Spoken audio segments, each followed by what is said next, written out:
Hey guys, so not really a complete vinyl update because I'm only going to be showing you guys one record and it's not even new to my collection.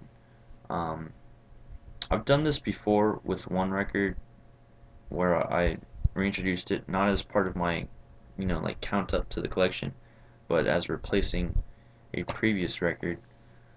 And yeah, I wanted to show it with you guys. I didn't have time to do it as a bonus in my last video, and I do want to get pretty in depth with it because it is a very nice record, packaging, everything.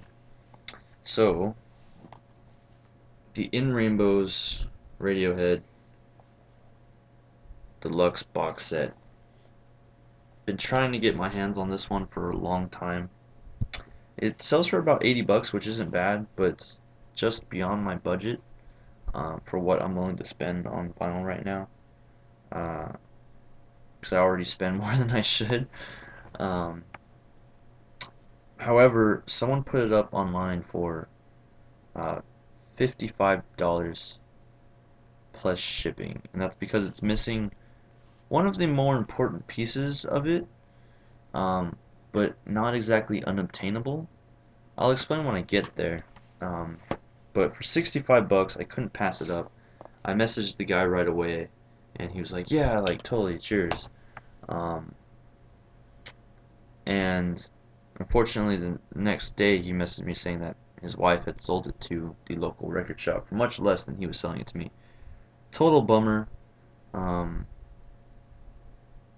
I was pretty upset, but obviously I have it here, so he almost 2 weeks later, which is a pretty long time, he told me that he was able to get it back from the record store dude, and which is cool, really cool. I wonder why it took him 2 weeks to get back to me, but I'm not going to complain because I have it in hand for just 65 bucks, which really only saves me about 20 bucks. Actually, no, that's a lie. 80 is what it used to be selling for because I remember seeing it for like 150, which that wasn't gonna fly. I would have did it for 80, but I can't do it for over 100. I definitely wouldn't. So it was definitely the cheapest I've ever seen it. Cheapest I've seen it under 100 in a long time. But yeah, has a really hard outer case that has some images of like a cityscape with these like wet stains, like rainfall stains almost. And what you do is you pull out like so, and you get the traditional cover. See, I have it right over there, um, with a little bit of a more indent here. The back has the track listings, and then you open it up. Pretty plain on the inside. What you have over here, try to get this here, is you have the lyrics sheet, which has some really nice images inside and the lyrics to each song. Right here you have the original CD copy, which is cool. I already have this. And down here is supposed to be the disc 2. Now disc 2 of In Rainbows can only be found physically in this box set, and that's what is missing, which is why he had it marked down so low. Now as you can see, I have found a copy online and burned it to a disc and written it out. Usually I wouldn't do this. If I could buy it, I would. But seeing as it's unobtainable and I really just wanted to have the complete box set, I did a little bit of cheating.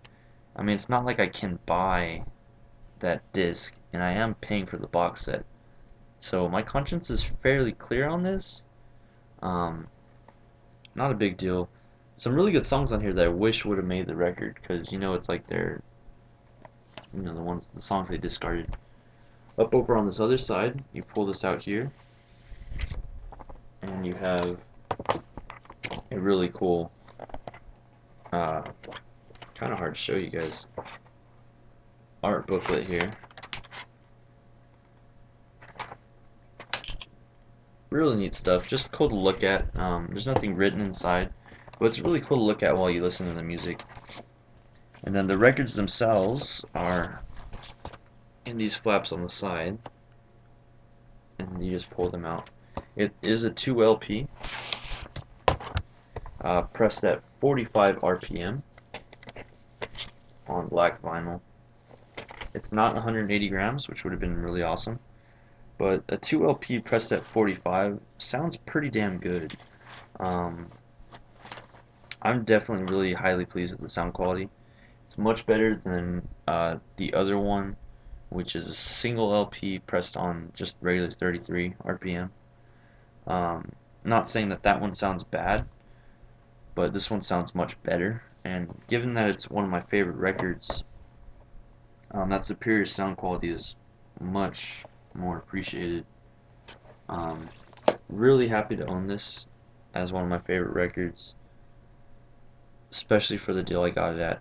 I really like it. The only complaint, and it's a really minor gripe, is that it's probably about an extra inch taller than your typical record, and it doesn't fit inside standing up in the IKEA Expedit, which is what I currently have holding my records. So I have to put it in sideways like this, or put it like outside the shelf, which kind of sucks, but it's really not that big of a deal. Um, I'm really happy. One of my prized possessions for sure. Um, yeah, thanks for watching. I hope you guys enjoyed. Bit of more in-depth view. That was my dog. Um, yeah, see you guys around.